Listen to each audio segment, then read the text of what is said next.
rugby players, I never really took much interest in female rugby players when I was younger. I think mainly just the Australian 15s team. I was a huge fan of John Eales. Always looked up to him and George Gregan. And I think after that, just playing, I got more familiar with the girls, especially the sevens girls, looking up to them. Like many young girls, when 21-year-old Sam Traherne was growing up, all her visible sporting heroes were men. But the ARU wants to change that, creating a new brigade of rugby role models, from players to coaches and match officials, to give women some of their own household names to look up to. We've committed to a national championships every year, whereas in the past we've sort of ran it every 2 years leading into a World Cup, which certainly is not ideal preparation. So we'll run that every year now, so it's an annual event. We'll hold a camp this year for the Wallaroos with a wider training squad, just to let the coaching staff really get to see who's available, who has the potential to play at the highest level. And then over the next 2 years we'll have a test match schedule leading into the 2017 World Cup to hopefully prepare them really well for 2017.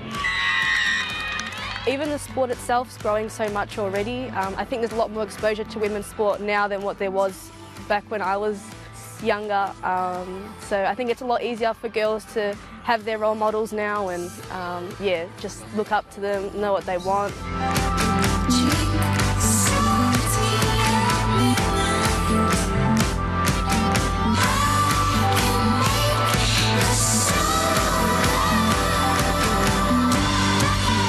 Women's Rugby Sevens has enjoyed huge growth over the past few years. The Australians are part of a full-time professional program and recently earned automatic qualification for next year's Rio Olympics. That's a vast contrast to the 15-a-side game. Presently, the Wallaroos rarely play tests and only come together ahead of the World Cup every 4 years. At last year's tournament, they finished 7th. There aren't any financial rewards either, but money's a secondary concern for the players. To start with, they're happy to see some clearer pathways to the elite level. We get to then have the national championships, and then if there's an Australian squad selected from that, people have something to strive for, they work hard, and if we can have something to aim for like a Wallaroos camp and test matches, I think, it'll make us really competitive. I'm saying, hallelujah, hallelujah, hallelujah. I'm saying, hallelujah, hallelujah, hallelujah. While the pool of players is gradually expanding, there are still very few women involved in coaching.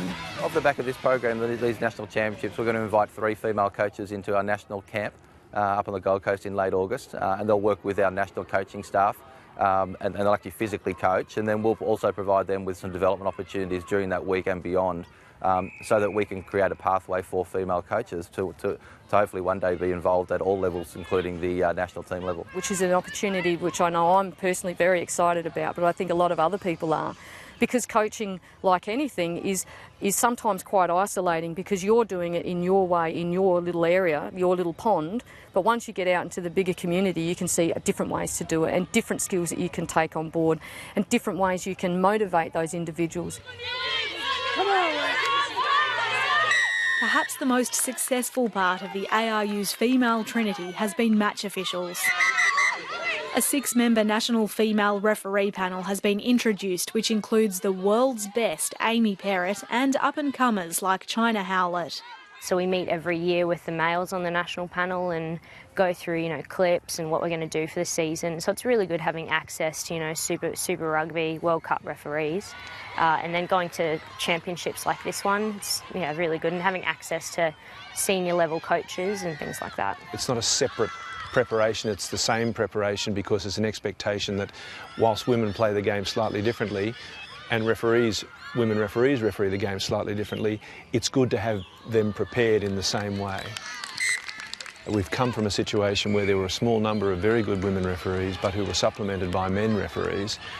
Now we're moving towards a situation where the women can service their own game, both at domestic level and internationally, and it's very exciting to see that happen. Being a younger sister of brothers that play rugby, it was always important for me to see females as well, because I was always down at the rugby club. So, in terms of refereeing, I have had 2 referees before me do World Cup finals from Australia, so it's really important to see that, to know that, maybe we could do that one day.